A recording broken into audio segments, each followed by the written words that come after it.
Good morning, dear students. Welcome back to the online class of physics for class 7th. Now, I hope you all are keeping well, children. Now, if you remember last time we had done the first part of this chapter, second chapter, that is motion. Now, today we'll continue with the second part, but before we start, let us just revise quickly what we learned in the first part. Now, in the first part, we had learned the different types of motion, that is translatory motion, circular motion, then rotatory motion, oscillatory motion, vibratory motion, periodic motion and non-periodic motion. Now today we will continue further. Now we move on to multiple motion.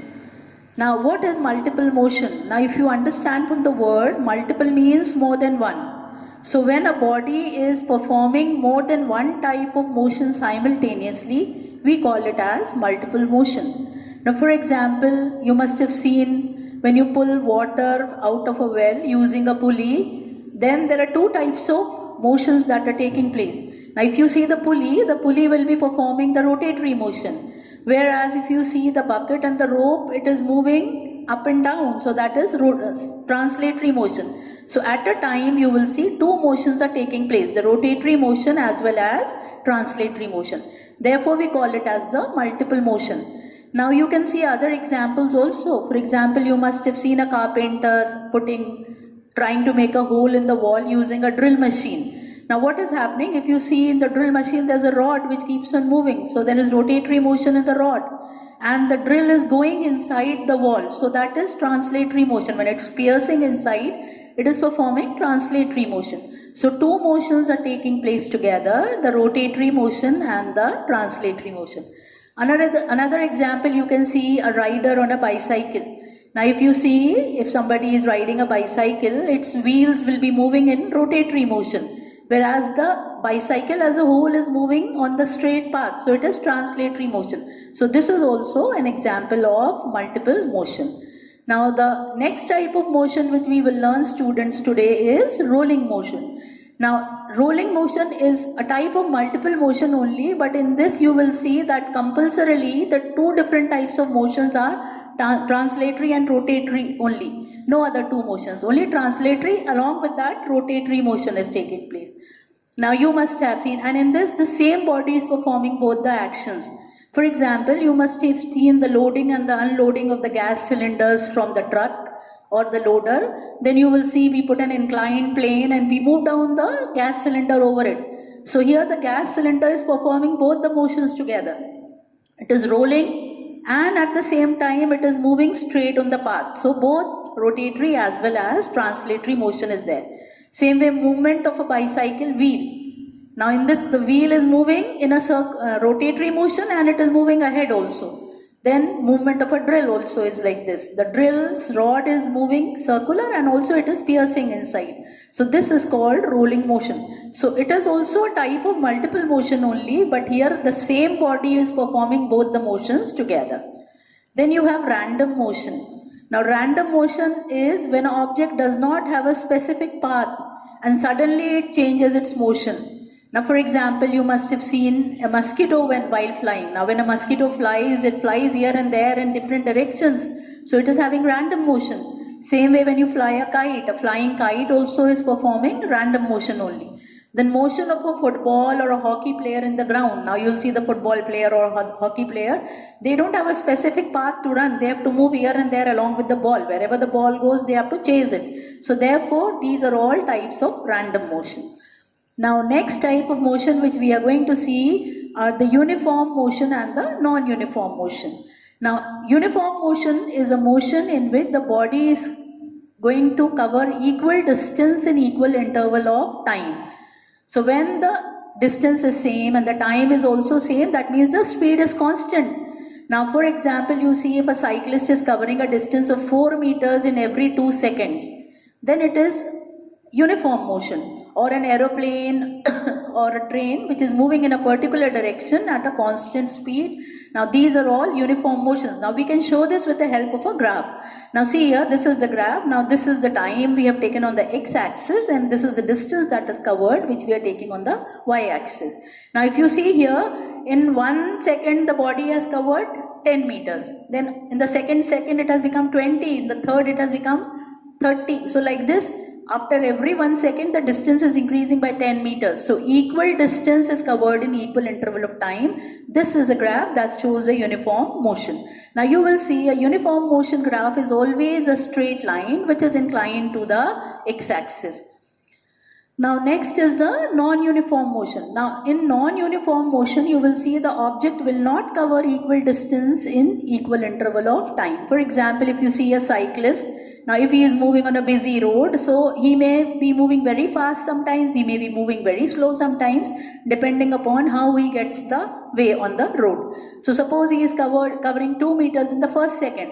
Then he could cover 3 meters in the next second, and then he further could cover next 4 meters in the next second. So here in every second you will see the distance covered that is changing. So this is a non-uniform graph. Now in the non-uniform graph you will see the non-uniform motion graph. Here we have taken the time and this is the distance. So every time the distance with the time is changing. Suppose here in the first second you see the distance is more than 2 seconds, it's covering rather 10 over here. So like this, if you see the graph doesn't go in a straight line. It's a curved or a zigzag line, or you can say this is a graph for non-uniform motion which is not a straight line. So from this we understand what is non-uniform motion. Now next we have completed all the different types of motion. Now next we are going to study is about a simple pendulum. What is a simple pendulum? Now children, you all must have seen a pendulum. You must have seen the wall clock with pendulums. Now what is actually a pendulum? Now if you see a pendulum, it is a heavy metal ball. Now actually we call it as the bob. So that heavy metal ball is called the bob, and we see that it is suspended from a rigid support by an inextensible and weightless string. But is it possible to have a weightless string? Whatever thin string you will take, it will have some weight. Therefore, we cannot have a weightless string. Therefore, we say practically it is not possible to make an ideal pendulum. But practically when we take it, we take a pendulum which has got a heavy bob and we try to suspend it by as possible as light string and inextensible string. So this is a simple pendulum. Now if you can see here, you can see in the diagram, this is the diagram of a pendulum. Now this you see is a heavy metal ball which is called the bob, and we have hung it to a rigid support. Now this rigid support is there, and this is a long thread by which we have hung this. Now if you see the next diagram, you will see how the pendulum moves. Now actually the pendulum exhibits oscillatory motion. Now if you remember, we had studied in the first part what is oscillatory motion. It is the to and fro motion of a body from its mean position. So if you see here, this is its mean position. The center position that is shown as A, this is the mean position of the pendulum, and it goes to one side, that is B, then comes back to the center, then goes to the other side. So this B and C are called its extreme positions. So A in the diagram is its mean position, B and C are its extreme positions. Now if you see here, it has been explained here that in the figure A is the rest or the mean position, whereas B and C are the extreme positions. Now if you slightly push the bob from the mean position, you will see it will start exhibiting oscillatory motion, that is it will move to and fro. Now therefore there are some terms related with the simple pendulum. Now first term that we are going to learn is amplitude. Now what do you mean by amplitude? Now amplitude is the maximum distance that the bob will travel on either side of the mean position. So in the diagram we had seen that A was the mean position. So when it is going from, suppose this is its mean position. Now it is going this side and then it is coming this side to the extreme position. So here the distance traveled on any one extreme side, here or here, this is called its amplitude. From here to here, this distance is called the amplitude. Same way from here to here, this distance that it is traveling is called the amplitude. So we'll put it as small a because we had shown the mean position as A. So this is the distance it is covering on either side. This is called the amplitude. Now since it is a distance, it will be measured in meter. So therefore its SI unit will be meter. Now the other term which we are going to learn is oscillation. Now what is oscillation? Oscillation is one complete to and fro motion of the pendulum. So suppose the pendulum starts from here. This is its mean position. It goes here, comes back to the mean position, goes to the other extreme side and then comes back here. So this is called one oscillation. That is, if we see this distance once, then coming back, then going this side, then coming back. So this half distance 4 times when it is covering, we call it as one oscillation. Then time period. Now the time taken to complete one oscillation is called the time period and it will be measured in seconds. So therefore the SI unit of time period is second. Then we have frequency of oscillation. Now what do you mean by frequency? That means how many times, how frequent the thing is taking place. So frequency means number of oscillations it is going to make in 1 second. So if it is going to move like this 3 times or whatever 4 times in 1 second, it will be called its frequency. That means how many oscillations it completes in 1 second, that is called its frequency. Now this frequency is denoted by F. And the unit of frequency is Hertz, H-E-R-T-Z, and we write it in the short form as Hz. Now 1 Hertz is equal to 1 oscillation per second. Now there is a relationship between frequency and time period. So if you see the relationship, frequency is equal to 1 upon the time period, that is T, or inversely you can write time period is equal to 1 upon F. So this is the relationship between frequency and time period. That is, frequency is 1 upon T, or we can write T is equal to 1 upon F.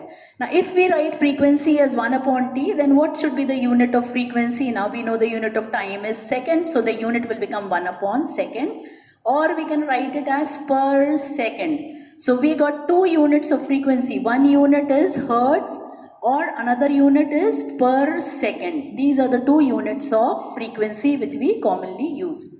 Now length of the pendulum. Now length of the pendulum is the distance from the point of suspension. So suppose this was the rigid support. Now from here till the center of the bob, that means till here, this will be called as the length of the pendulum. So it will include the length of the thread plus the radius of the bob, because it is up to the center. So we will measure the length of this thread till here, or the string whichever we have used, and the radius of the bob. This will give us the length of the pendulum. Now since it is also a length or it's a distance to be measured, so its SI unit will be meter.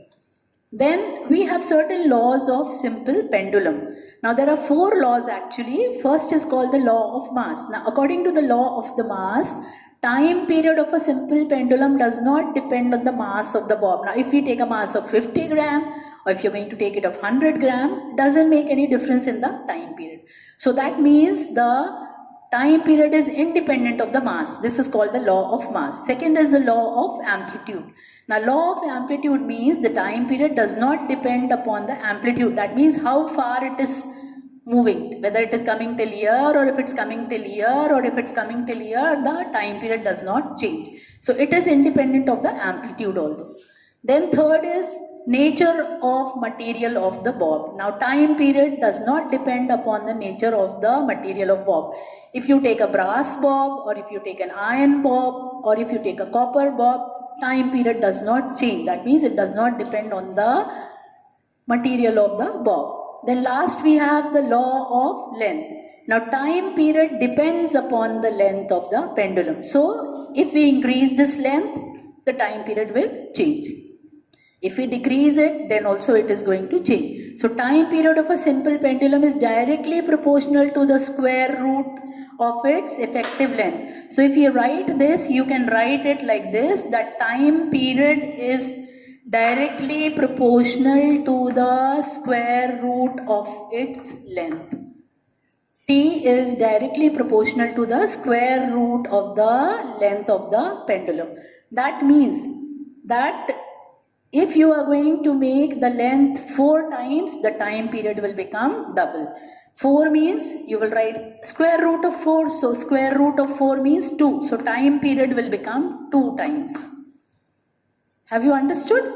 Then last we will see what is a seconds pendulum. Now seconds pendulum is a pendulum in which we take the length as 1 meter or 100 centimeter. So such a pendulum will have its time period 2 seconds. Now when time period is 2 seconds, what should be its frequency? Frequency is 1 upon t.